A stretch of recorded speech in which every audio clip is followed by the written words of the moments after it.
আসসালামু আলাইকুম। আমি মম হালিমা। সবাই কেমন আছেন? আলহামদুলিল্লাহ, আমরাও ভালো আছি।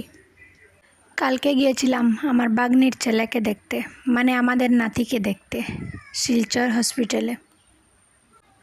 তো যাওয়ার সময় বাগ্নির সাথে তার মা আর তার ননদ আছে। সেখানে তাদের জন্য রুটি আর চা বানিয়ে নিয়ে যাচ্ছি।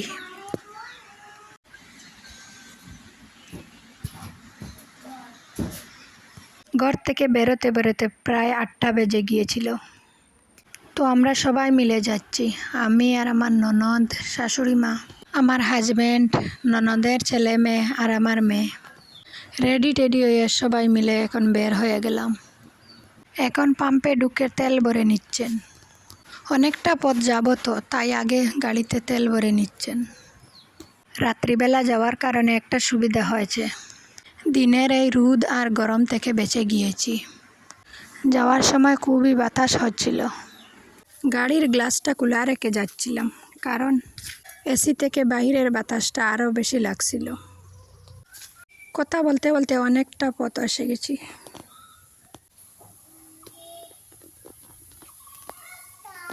এই তো হসপিটালে এসে গেছি। প্রায় 1.5 ঘন্টা জার্নি করার পর এলাম।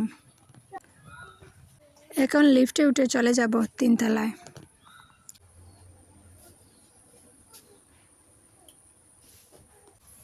এই প্রথমবার নানি হলাম। আমার ননাসকে দেখেই বোঝা যাচ্ছে যে নানি হওয়ার অনুভূতিটা আলাদা। এই তো আমার বাগ্নিকে বললাম, একটু মুখের উপর হাত রাখো, তোমার ছেলেকে একটু প্রকাশে আনি। এই যে কিউট ছেলেটাকে দেখছেন, ওকে দেখে এত মায়া লাগছিল। ওর মা ওকে এইটুকু জায়গার মধ্যে বসিয়ে রেখে কাজে ব্যস্ত হয়ে পড়ে। আমরা ওকে দেখে ভয় পাচ্ছি, ও কখন না জানি পড়ে যাবে। তো আসার সময় হাত দিয়ে দেখছিলাম টিপ টিপ বৃষ্টি পড়ছিল। এটা হচ্ছে আজকের সকালবেলা। কি রান্না করব ভাবছিলাম, তো তারপর ভাবলাম গাছে তো শাক আছে, আমি আর আমার ননদ মিলে শাক তুলে নিয়ে আনলাম। এত গাছের মধ্যে হাঁটা যাচ্ছিল না।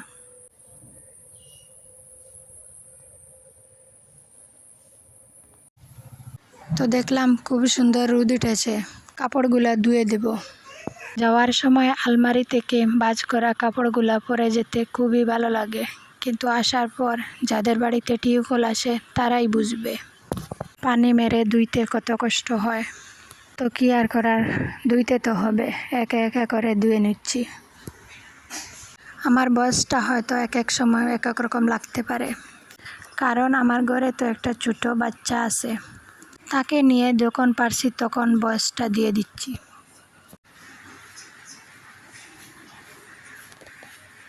আমার কাজ জমিয়ে রাখা একদমই পছন্দ না, যখন পারি তখন করে নেওয়ার চেষ্টা করি।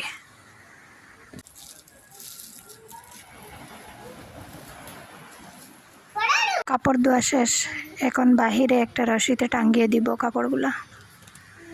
তো আমার ভিডিওটা আজ এই পর্যন্ত। ভালো লাগলে লাইক, কমেন্ট, শেয়ার করে দিবেন।